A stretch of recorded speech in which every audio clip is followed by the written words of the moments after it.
this is Ashley with the Laid Back Homeschooler, here to talk to you about standardized testing.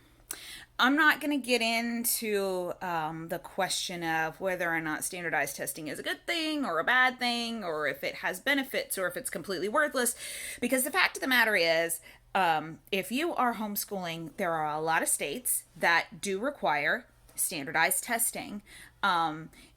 So the first point in a discussion of standardized testing, as with a lot of things in homeschooling, is going to be you need to go back and check your local homeschool laws for your state, because some states don't require any sort of standardized testing and some states do.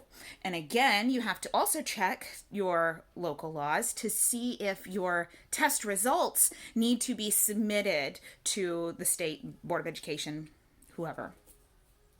Some states, like where I live in Georgia, do not require your test results to be submitted, but they do require that you test your students with an approved standardized test, one that's accepted by the state every 3 years beginning in third grade. So again, that is the law for Georgia. You need to look up your own state's laws as far as what is required for homeschooling and what is required for standardized testing. So once you know what is required in your state or in your area, now you need to decide what kind of test you want to give. And there are a lot of different kinds of standardized tests, and it can be kind of overwhelming for somebody looking at it for the first time. I know I had to test my oldest 2 years ago, and I was amazed. I was amazed at all of the options that were out there for a simple test. And it was tough to have to wade through, well, what's accepted by my state and what's going to fit with our lifestyle. By that I mean, at the time, we did not have good, reliable internet access all the time. Our internet signal would cut out a lot. So I knew that anything that was done online was kind of out of the question, because I have 5 children and a husband who works. So I can't I didn't want to find a sitter for 4 kids while I carted the other one off to the library or to someplace where we had reliable internet signal for her to take a test for a couple of hours. It just wasn't going to work for us to do an online test. But you need to decide what it is that will work for you, for your situation, for your child, what format you want to use. You can do your tests online. You can do pencil and paper. You can do a test with a proctor who administers the test, a state proctor who administers the test. Some states do require that. So again, check your local laws. But you have all of these different options for the format of testing that you want to use. Then you can also choose beyond that what sort of test you want. By that I mean there are different designs of test even within, say, the pencil and paper, under that umbrella of a pencil and paper test that's administered at home. The one that we chose is called the PASS test.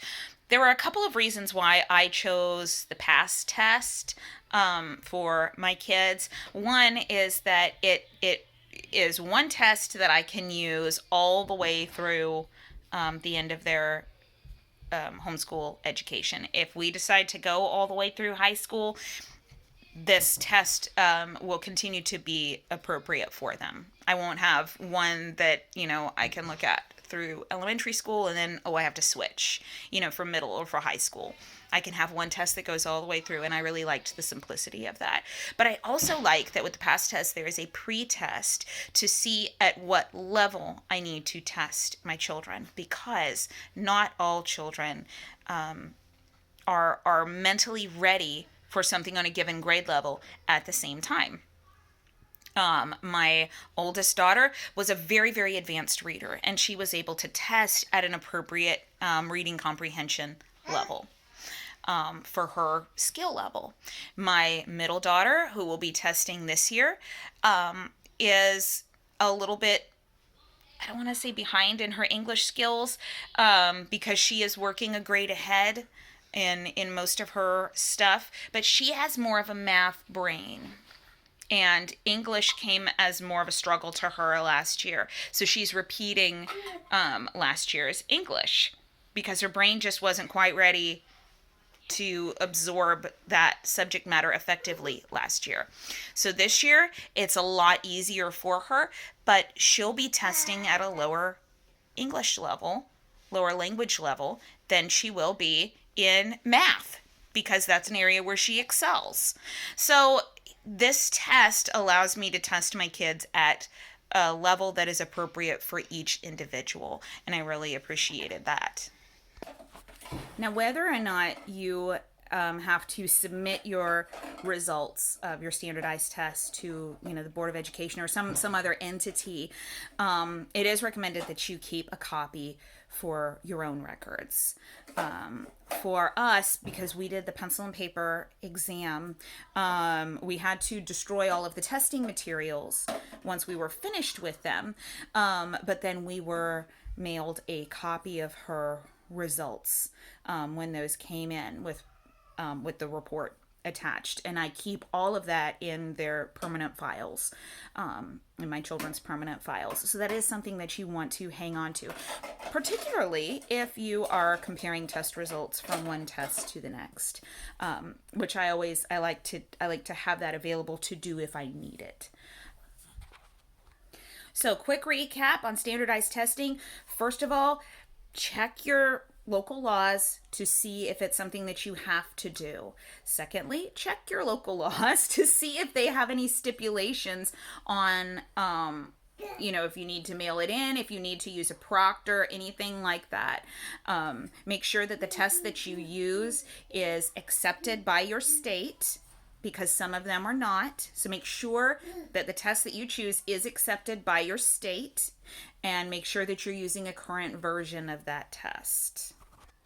Also make sure that you're keeping up with any sort of deadlines or anything like that that you have for mailing something in, a test by date, anything like that. You want to make sure that you're compliant with all of your local laws and your agreements with the testing company, such as destroying the materials afterwards and things like that.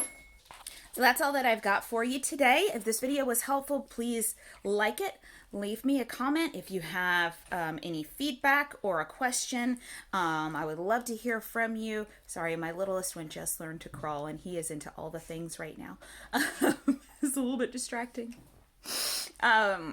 I want to make sure that the content that I'm providing on here is applicable and is helpful. So be sure to submit anything that you would like to see a video on in the future. And as always, remember to subscribe to the channel so that you see all of the latest content. So that's all I've got for you right now. I'll see you next time. Bye.